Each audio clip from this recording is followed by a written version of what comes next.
Hello dear students, I am V.S. Sikarwar from National Rankers. We are going to start our 12th course Business Study. व्यावसायिक अध्ययन का प्रथम chapter हम start करने जा रहे हैं जिसका नाम है प्रबंध की प्रकृति एवं महत्व। देखिए बेटा, यह बहुत ही इंपॉर्टेंट चैप्टर है। व्यावसायिक प्रबंध का महत्व क्या होता है, प्रबंध किसे कहते हैं, इस चैप्टर में हमें पढ़ना है प्रबंध का महत्व, उसकी विशेषताएं, प्रबंध के स्तर, प्रबंध प्रशासन संगठन में अंतर और संयोजन, कोऑर्डिनेशन, इतनी सारी चीजें इस चैप्टर के अंदर हमें पढ़ना है। तो बेटा हम स्टार्ट करते हैं। प्रबंध से क्या आशय है, what is the meaning of management. किसी भी व्यापार एवं व्यवसाय को प्रारंभ करने से पहले हम सुव्यवस्थित तरीके से कार्य को करते हैं। तो प्रबंध क्या होता है? प्रबंध एक व्यवस्थित तरीका है जो अन्य व्यक्तियों से काम करवाता है। Management is an art in which we can get done work from other person. प्रबंध एक ऐसी कला है जिसके अंतर्गत हम अन्य व्यक्तियों से काम करवा सकते हैं और जो हमारे पास उपलब्ध साधन है उनका हम प्रबंध के माध्यम से व्यवस्थित तरीके से प्रयोग कर सकते हैं। प्रबंध व्यापार की आत्मा है। एक समृद्ध व्यापार के पीछे सबसे महत्वपूर्ण योगदान जो होता है बेटा, वो होता है प्रबंध का। तो जो प्रबंध होता है ना, जो मैनेजमेंट होता है, वो एम से स्टार्ट होता है। The word management is start from M and it controls on 5 M's. M for man, M for money, M for material, M for method, M for machine।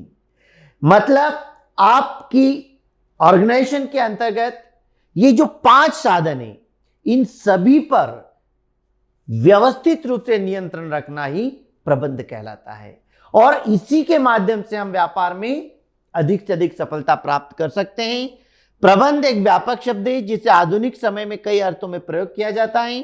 संकुचित अर्थ में प्रबंध का आशय अन्य व्यक्तियों से काम करवाने की कला है, किंतु विस्तृत अर्थ में प्रबंध उस कला विज्ञान को कहते हैं या उसे परिभाषित किया गया है जो किसी व्यावसायिक संस्थान की नीतियों के निर्धारण, समन्वय और व्यक्तिगत सामूहिक प्रयासों के नियोजन, संगठन, निर्देशन, नियंत्रण, अभिप्रेरण से संबंधित है। अर्थात किसी भी संस्था के अंतर्गत व्यवस्थित रूप से मिलजुल कर सामूहिक प्रयास करना ताकि हम निर्धारित समय के अंतर्गत लक्ष्य को प्राप्त कर सकें, कम से कम लागत में अधिक से अधिक उत्पादन कर सकें, यही हमारा प्रबंध है। तत्पश्चात विलियम एच के अनुसार देखते हैं, किसी भी सामान्य उद्देश्य को प्राप्त करने हेतु किसी व्यक्ति व समूह के प्रयासों का मार्गदर्शन, नियंत्रण एवं नियंत्रण ही प्रबंध कहलाता है। अर्थात आप किसी संस्था के अंतर्गत जिन साधनों का आप प्रयोग कर रहे होते हैं, मशीन का प्रॉपर प्रयोग हो रहा है या नहीं, उसका समुचित प्रबंध करना, मटेरियल सामग्री का समुचित प्रबंध करना, कहीं व्यर्थ न जाए, उचित और अच्छी किस्म की लागत की सामग्री का प्रयोग किया जाए। मेन मतलब एम्प्लॉय जो है, काम करने वाले कर्मचारी, उन पर नियंत्रण हो। मनी मतलब फाइनेंस पर कंट्रोल हो और मेथड मतलब काम करने का सही व्यवस्थित तरीका हो जिसके द्वारा आप अच्छे से अच्छा काम कर सकते हैं। तो किसी भी उद्देश्य की प्राप्ति के लिए आप सामूहिक रूप से जो प्रयास करते हैं, जिसके अंतर्गत मार्गदर्शन भी शामिल होता है, जिसके अंतर्गत प्रबंध के अंतर्गत नियंत्रण, संगठन, नियोजन आदि प्रक्रियाएं शामिल होती है, इसे ही हम बोलते हैं प्रबंध। प्रबंध की हम विशेषताएं देखते हैं कि प्रबंध की क्या विशेषताएं हैं। सबसे पहली विशेषता है प्रबंध एक व्यवहार है। प्रबंध संगठित ज्ञान की शाखा होने के साथ साथ एक व्यवहार है। संगठन की सफलता प्रबंध के सिद्धांतों के व्यवहारिक प्रयोग पर ही निर्भर करती है। प्रबंध को व्यवहार के रूप में स्पष्ट करते हुए पीटर एफ ड्रकर ने लिखा है कि प्रबंध एक व्यवहार है। इसका सार तत्व जानने में नहीं बल्कि करने में है। इसका एकमात्र अधिकार सत्ता निष्पादन से है। अर्थात प्रबंध एक व्यवहार का मतलब होता है कि मैनेजमेंट एक प्रैक्टिस है। आप कोई भी काम कर रहे होते हैं उसको अपने व्यवहार में प्रैक्टिकल में लाना होता है, और प्रबंध हमारे व्यापार का एक अंग है, एक हिस्सा होता है, जिसके अंतर्गत हर कार्य को व्यवस्थित तरीके से किया जाता है, चाहे वो निचले स्तर का हो, मध्य स्तर का हो या उच्च स्तर का हो, चाहे किसी भी प्रकार के साधन हो, उनको व्यवस्थित रूप से प्रयोग करना और हमारे प्रयोग में लाना, ये प्रबंध का जो है कार्य है। यह एक प्रैक्टिस में काम करने से ही चीजें आती है। प्रबंध मानवीय संगठन से संबंधित है। देखिए बेटा, मैनेजमेंट जो है वो है एक ह्यूमन एक्टिविटी, मानवीय क्रिया। प्रबंध कौन कर सकता है? व्यक्ति। प्रबंध से किसका विकास होता है? व्यक्ति का। आपके संस्था में जो कर्मचारी काम कर रहे होंगे, आप उन्हें निरंतर मार्गदर्शन करेंगे।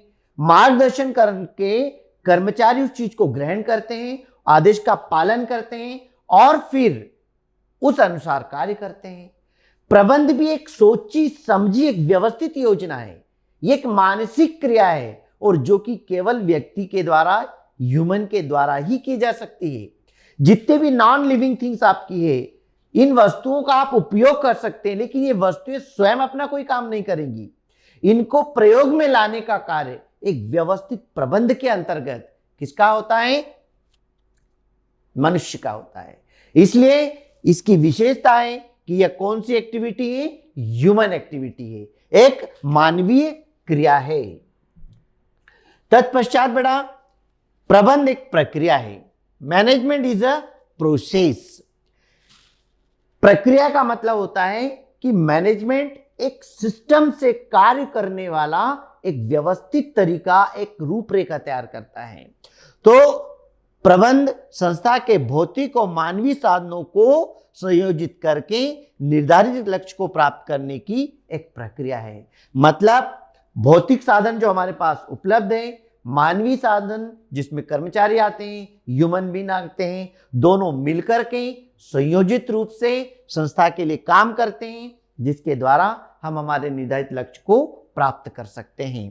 तो प्रबंध एक प्रक्रिया है, एक प्रोसेस है, जो एक रास्ता बताता है कि किस रास्ते से आपको काम करना है, किस तरीके से आपको प्रयोग करना है, ताकि आप अपने निर्धारित लक्ष्य को, लाभ को प्राप्त कर सकें।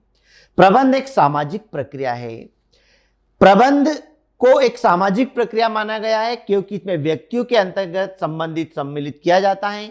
व्यवसाय स्वयं एक समुदाय है जो विभिन्न वर्गों, अंशधारियों, कर्मचारियों, पूर्तिकर्ताओं, ग्राहक, सरकार, व्यावसायिक संस्थाओं आदि के सहयोग से संचालित होता है। प्रबंधक को इन सभी वर्गों के पारस्परिक संबंधों, हितों, कल्याण के लिए उत्तरदायी रहना होता है।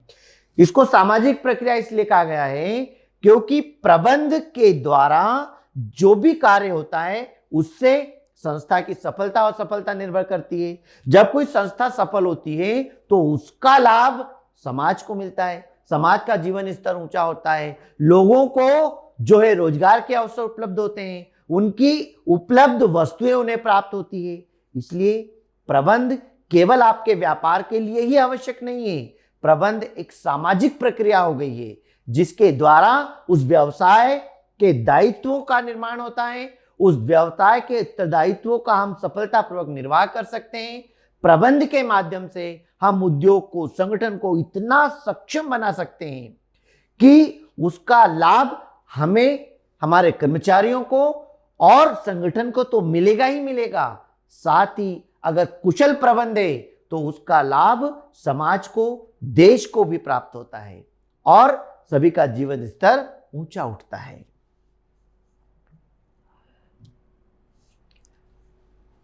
प्रबंध कला एवं विज्ञान है। देखो बेटा, प्रबंध की यह बहुत महत्वपूर्ण विशेषता है। Management is science and art. प्रबंध कला एवं विज्ञान है। विज्ञान का अर्थ होता है किसी भी काम को करने का व्यवस्थित तरीका।